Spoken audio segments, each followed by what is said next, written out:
백성의 소리는 하늘의 소리이고 민심은 천심이다 라는 말이 있습니다.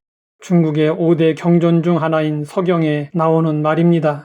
사람들은 어떤 주장을 할 때 그 정당성의 근거로 백성들의 소리와 뜻을 앞세웠습니다. 오늘날도 다수 국민의 뜻을 판단과 결정의 기준으로 삼고 있습니다. 역사를 보면 민심을 얻는 자는 천하를 얻었고 반대로 민심을 잃는 자는 천하를 잃었습니다. 그러면 대중의 뜻은 다 옳을까요? 성경을 보면 결코 그렇지 않다는 사실을 알 수 있습니다. 이스라엘 각 지파를 대표하는 12명의 지도자들이 가나안 땅을 정탐하고 돌아왔습니다. 10명의 정탐꾼들은 가나안 땅에서 네피림의 후손 아낙자손의 거인들을 보고 두려움을 느꼈습니다.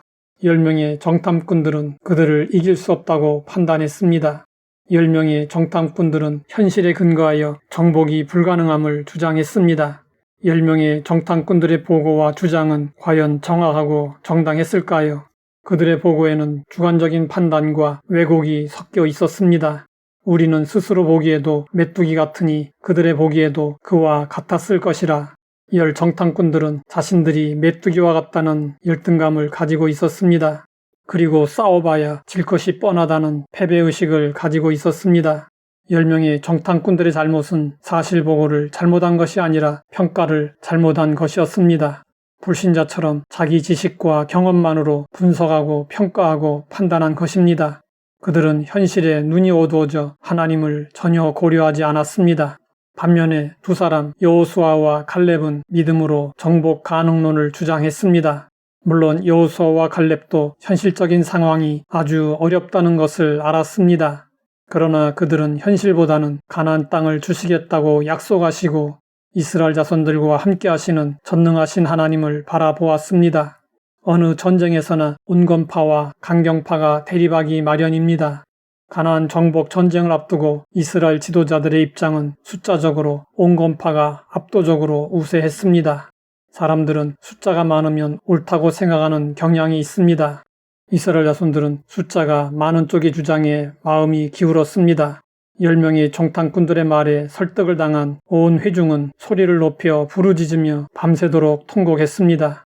이스라엘 자손들은 다 모세와 아론을 원망하며 말했습니다. 우리가 애굽 땅에서 죽었거나 광야에서 죽었으면 좋았을 것을 어찌하여 여호와가 우리를 그 땅으로 인도하여 칼에 쓰러지게 하려 하는가? 우리의 처자가 사로잡히리니 애굽으로 돌아가는 것이 낫지 아니하랴. 우리가 한 지휘관을 세우고 애굽으로 돌아가자. 가나안으로 들어가지 말고 애굽으로 되돌아가자고 했습니다. 이에 여호수아와 갈렙이 더 강력하게 가나안을 정복할 수 있다고 믿음으로 주장했습니다. 그러자 이스라엘 자손들은 그들을 돌로 치려 했습니다. 이때 하나님께서 나타나셔서 두 사람의 손을 들어주셨습니다. 이 사건에서는 민심이 천심이 아니었고 다수의 뜻이 옳지 않았습니다. 광야 이스라엘 자손들의 이야기는 우리가 반면교사로 삼아야 할 불신과 반역의 역사입니다. 요즘 우리 사회의 심각한 문제 중에 하나는 가짜뉴스입니다. 많은 사람이 가짜뉴스에 현혹되는 이유는 무엇일까요? 확증 편향 때문입니다. 사람들은 사실 그 자체보다도 자신들의 의견이나 생각이 더 옳다는 근거를 찾습니다. 그러다가 자기의 생각을 뒷받침해주는 정보를 만나면 혹하게 되고 적극적으로 다른 사람들과 공유합니다. 가짜뉴스는 확증 편향을 타고 전파됩니다. 이스라엘 자손들은 왜 10 정탐꾼들의 말에 혹하고 빠져들었을까요? 이스라엘 자손들의 마음에도 패배의식과 열등감이 가득했기 때문이었고 10 정탐꾼들의 성향과 이스라엘 자손들의 성향이 그대로 일치했기 때문이었습니다. 이것은 가짜뉴스에 빠지는 사람들의 심리와 다르지 않습니다. 요즘 인터넷에 기독교에 대한 부정적인 정보들이 계속 올라오고 있습니다. 가짜뉴스 때문에 교회에 대한 부정적인 인식이 증가하고 있습니다. 우리는 그런 정보들을 보면서 부하내동하면 안 됩니다.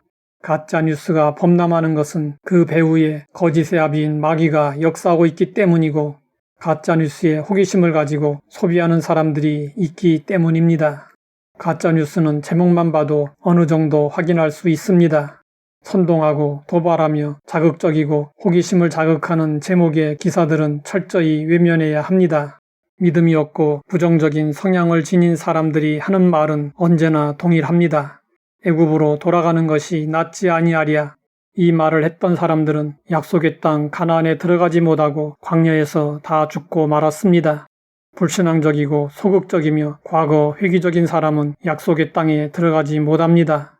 우리는 하나님이 주신 약속을 붙잡고 매사에 신앙적이고 적극적이며 미래지향적이어야 합니다.